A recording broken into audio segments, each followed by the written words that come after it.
नमस्कार दोस्तों, मैं रोहित कुमार स्वागत करता हूं आप सभी को छपरा टॉपर्स एकेडमी में। आप सभी लोग कैसे हैं? उम्मीद करते हैं आप सभी लोग अच्छे होंगे। चलिए, हम पिछले क्लास में बायोलॉजी के पार्ट नंबर वीडियो 2 देखते हैं और आज पार्ट नंबर 3 वीडियो देखते हैं। और जो भी लोग वीडियो वो नहीं देखे हैं, कृपया करके वो वीडियो देख लीजिए, उसके बाद ही ये टॉपिक समझ में आएगा। तो मेरा जो टॉपिक स्टार्ट होता है हमारा वो ग्रसनी से स्टार्ट होता है। ठीक है, ये ग्रसनी है, यहाँ से मेरा टॉपिक स्टार्ट होता है। ठीक है, अब समझते हैं कि ग्रसनी क्या होता है। आप लोग पढ़े होंगे पाचन तंत्र क्या है, पाचन तंत्र के बारे में भी पढ़े। उसके बाद होगा आहार नल स्टार्ट। आहार नल के मुख्य भाग जो आहार नल के मुख्य भाग जो 7-8 थे, जिनमें से हम लोग पहला पढ़ लिए थे मुख गुहा और मुख, और दूसरा भी पढ़ लिए थे। ठीक है ना, मुख और मुख गुहा भी पढ़ लिए थे। और उसके बाद हमारा जो तीसरा नंबर है, जो अमाशय का जो आहार नल का भाग है, इसका नाम है ग्रसनी, और इंग्लिश में इसको क्या बोलते हैं? फैरिंक्स भी बोलते हैं। ठीक है ना, देखिए ग्रसनी क्या होता है समझने का हम लोग प्रयास करेंगे, आप लोग अच्छा से समझिएगा, कहीं कोई दिक्कत नहीं होगा। देखिए, ग्रसनी में भोजन का किसी भी प्रकार का पाचन नहीं होता है। जो ग्रसनी होता है वो भोजन का ना किसी भी प्रकार का पाचन नहीं होता है। ठीक है, ध्यान दीजिएगा। और ग्रसनी की जो लंबाई होती है वो 11 सेंटीमीटर होती है। ठीक है, देखिए ग्रसनी को पाचन एवं श्वसन तंत्र का कॉमन पथ कहा जाता है या क्रॉस पथ माना जाता है। मतलब भोजन जहाँ से जाती है और जहाँ से श्वसन मतलब ऑक्सीजन जाती है, उसी को कॉमन पथ बोलते हैं। किसको? ग्रसनी को, माने रास्ता। वहीं से डिसाइड होता है कि भोजन जाना है और इधर श्वास जाना है, माने ऑक्सीजन जाना है। ध्यान दीजिएगा, ग्रसनी के अंदर ग्रसनी के अंदर 2 छिद्र होते हैं। जिस छिद्र से भोजन निकलता है उसे निगल द्वार कहते हैं। माने जिस छिद्र से भोजन निकाला जाता है उसे निगल द्वार, एवं जिस छिद्र से वायु फेफड़े में जाती है उसे ग्लोटस या घाटी द्वार कहते हैं। ठीक है ना, आप लोग जिससे मतलब अगर भोजन जा रहा है तो उसे निगल द्वार, और जिसे ऑक्सीजन जा रहा है उसे ग्लोटिक्स कहते हैं। ठीक है, और घाटी द्वार भी कहते हैं। ध्यान रखिए, कॉमन है भोजन और समाज जाने के लिए, जिसका नाम ग्रसनी। ठीक है, और ग्लोटस के ऊपर एक चपटी संरचना पाई जाती है जिसे हम इपिग्लोटिक्स कहते हैं या घाटी या ढक्कन कहते हैं। ठीक है ना, ग्लोटस के ऊपर एक चपटी संरचना पाई जाती है जिसे क्या कहते हैं? इपिग्लोटिक्स कहते हैं। देखते हैं, जब हम लोग खाना खाते वक्त बात उत करते हैं तो हम लोग को क्या होता है? हिचकी आ जाता है। माइंड समझ नहीं पाता है कि ये व्यक्ति सांस ले रहा है कि भोजन कर रहा है। इसलिए जो भोजन नली में भोजन जाना चाहिए वो गलती से एपिग्लोटिक्स जो होता है, ढक्कन होता है, बंद करता है।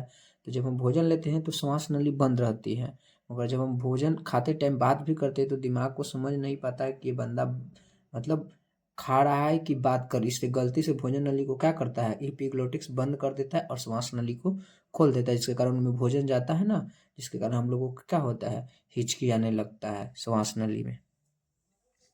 एपिग्लोटिक्स को ही ट्रैफिक पुलिस मैन भी कहा जाता है। ठीक है, तो आप लोग देख लिए कि ग्रसनी क्या होता है, आप अच्छा से जाने। ग्रसनी कुछ भी अगर कोई भी डाउट हो आप लोग कमेंट जरूर कीजिएगा।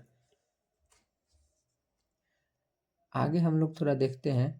अब होता है ग्रास नली, इसको भोजन पाइप भी कहते हैं। ठीक है, ग्रास नली को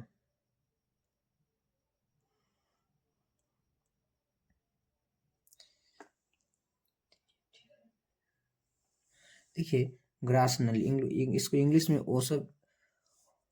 ओसोफेगस भी कहते हैं। देखिए, ग्रास नली मांसपेशियों से निर्मित लगभग 25 सेंटीमीटर लंबी नलिकाकार संरचना होती है जिसे पाश्चात्य भाग अमाशय से जुड़ा होता है। जो पिछला भाग होता है ना, उसको अमाशय से जुड़ा होता है, माने पेट से। तो ग्रसनी क्वेश्चन पूछता है ग्रसनी की लंबाई कितनी होती है, तो आप लोग ध्यान रखिएगा 25 सेंटीमीटर इसकी लंबाई होती है।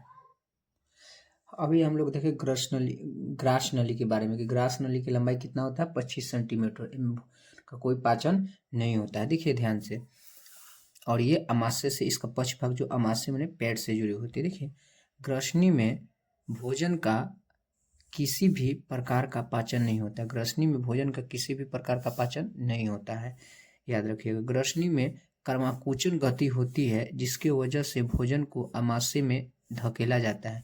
तो याद रखिएगा, क्वेश्चन पूछता है कि कर्माकुचन की क्रिया कहाँ होती है, तो कर्माकुचन की क्रिया जो होती है वो ग्रास नली में होती है, ठीक है। ऑसोफेगस इंग्लिश में बोलते हैं। अगला हमारा जो आमाशय थी, आहार नल का जो भाग है जिसका नाम है आमाशय, इसको हम सब छोटी आंत भी कहते हैं, ठीक है। सॉरी, आमाशय कहते हैं। 5वां नंबर जो हमारा जो आहार नल का 5वां भाग है जिसका नाम क्या है, आमाशय। अब भोजन कहाँ आ गया, आमाशय में आ गया है।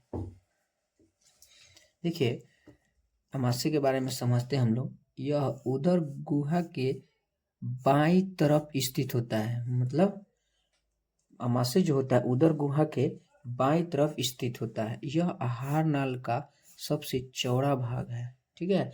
यह आहार नल का सबसे चौड़ा भाग है।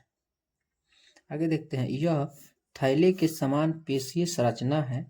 आमाशय खाली अवस्था में जे आकार का दिखाई देता है। तो कभी कभी क्वेश्चन डालता है कि आमाशय का जो आकार होता है वो कैसा होता है, तो याद रखिएगा आमाशय का जे आकार होता है, ठीक है। और आमाशय में लगभग भोजन 3 से 4 घंटे ठहरता है, माने पेट में भोजन जो कितने घंटा रहता है, 3 से 4 घंटा, ठीक है। आगे हम देखते हैं आमाशय के भाग। ध्यान रखिएगा आप लोग, आमाशय के 3 भाग होते हैं, कार्डियक, फंडस और पाइरोलस, ठीक है ना। तो आमाशय के 3 भाग होता है। देखिए, आमाशय के जो 3 भाग होते हैं, पहले आप लोग देखिए कार्डियक, फंडस और पाइरोलोबिक। देखिए ध्यान से, और इसी में एक जठर ग्रंथि पाई जाती है। आमाशय के अंदर ही जठर ग्रंथि पाई जाती है, ठीक है।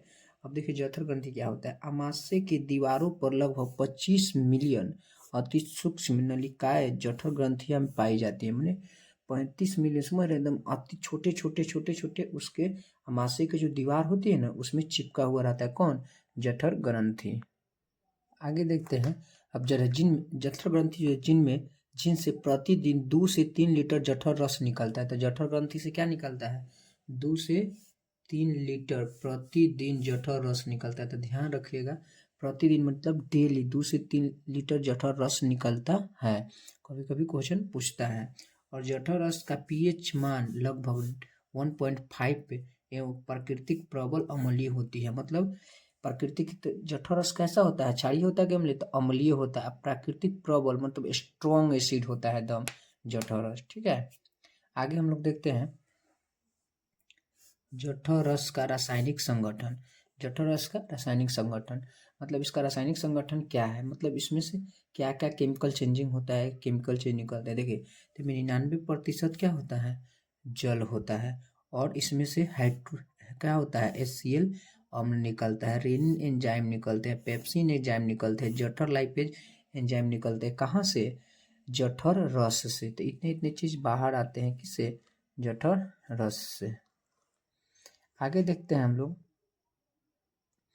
HCl अम्ल के बारे में, मतलब जो हाइड्रोक्लोरिक एसिड होती है जठर से निकलती है, तो उसकी कार्य क्या है। देखिए, कभी 2 नंबर में क्वेश्चन देता है कि HCl के कार्य लिखिए, मतलब हाइड्रोक्लोरिक एसिड है।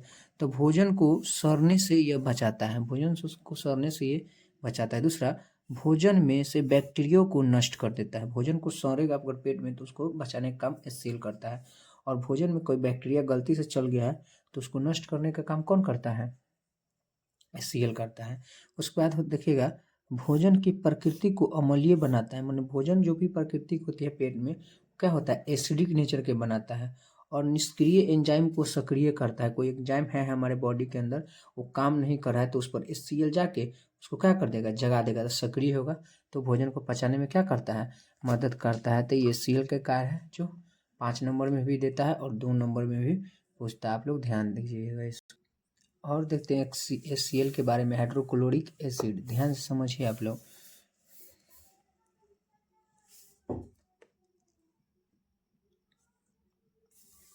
हाइड्रोक्लोरिक एसिड के बारे में, ठीक है ना।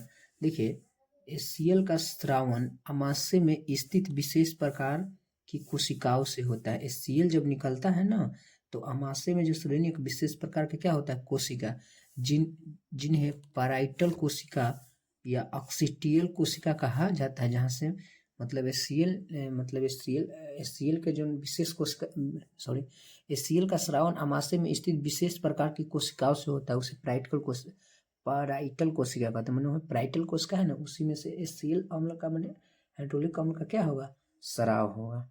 ठीक है, तो हाइड्रोलिक अम्ल के कार्य आप लोग देख लिया। अब हम अगला है रेनिन।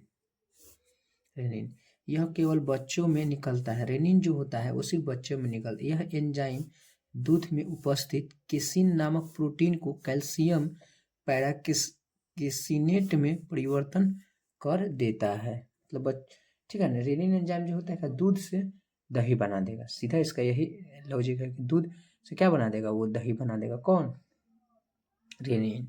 इसलिए देखिएगा, बच्चा अगर दूध पीता है मगर उल्टी करेगा तो दूध उल्टी नहीं करेगा, क्या करता है, दही। तो दूध को दही बनाने में रेनिन मदद करता है। और ये दूध में उपस्थित क्या होता है, केसिन नामक प्रोटीन को कैल्शियम पैराकेसिनेट में परिवर्तन कर देता है। अगला हमारा जो है पेट में ही पाया जाता है पेप्सिन एंजाइम। ठीक है, इसका क्या देखिए, यह एंजाइम अमाशय के प्रोटीन का स्वार्धिक पाचन करता है। देखिए, अमाशय में जब हम प्रोटीन भोजन जो होता है प्रोटीन के रूप में जाता है, तो प्रोटीन का पाचन जो करता है ना, पेप्सिन एंजाइम करता है। पेप्सिन एंजाइम कैसा करता है, देखिए, अगर भोजन प्रोटीन हम लोग खाएं तो पेट में गया, तो पेट पे प्रोटीन क्या होगा, प्रोटीन एंजाइम पेप्सिन क्या करेगा, इस पर कार्य करेगा और पेप्टोन में बदल देगा, प्लस प्रोटीएजेन में बदलेगा। मतलब पेप्टोन प्लस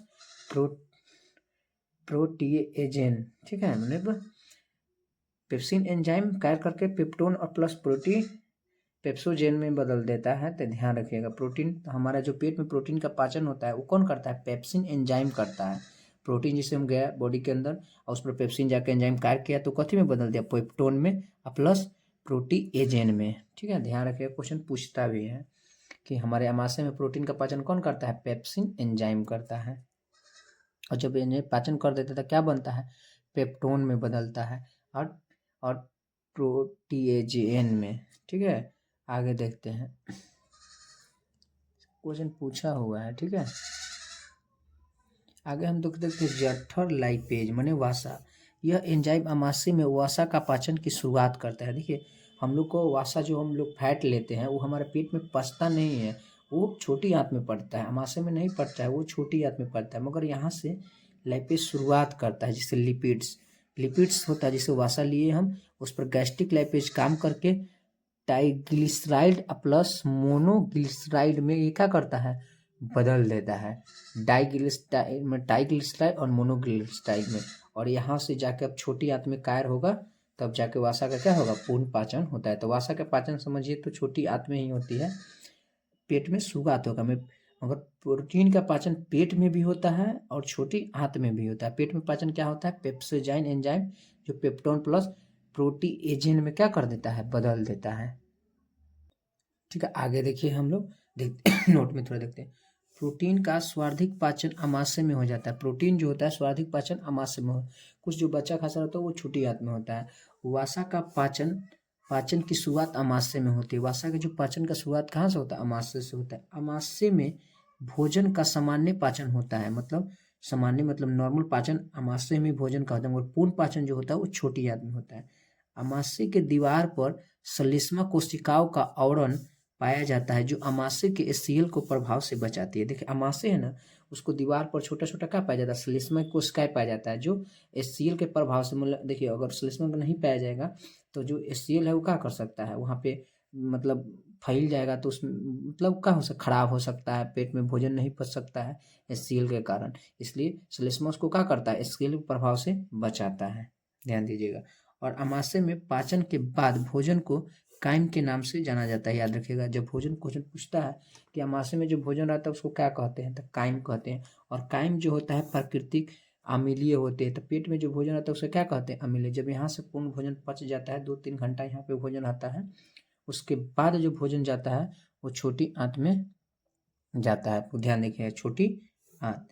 तो आहार नाल का सबसे लंबा भाग छोटी आंत होता है, जिसकी लंबाई लगभग 6 से 7 मीटर होती है। ध्यान रखिएगा, और एग्जैक्ट जो एनसीईआरटी दिया है 7.5 दिया है। ठीक है, आगे देखते हैं छोटी आंत के भाग। छोटी आंत याद रखिएगा 3 भाग होता है छोटी आंत के। ठीक है ना, छोटी आंत के 3 भाग होते हैं। पहला है ग्रहणी, दूसरा है अग्र क्षुद्रांश और तीसरा है क्षुद्रांश। याद रखिए क्षुद्रांश को इलियम, जैजुनम और ड्यूडेनम भी कहते हैं। ठीक है, वीडियो कैसा लगा आप लोग कमेंट जरूर करिए। नेक्स्ट इसके आगे की जो वीडियो है, इसके आगे के जो पार्ट है वो नेक्स्ट वीडियो में आएगा और पूरा तरह से चैप्टर को क्या कर दिया जाएगा, कंप्लीट कर दिया जाएगा। ठीक है, अगर आप नए हैं चैनल पे तो सब्सक्राइब जरूर कीजिए। Thank you.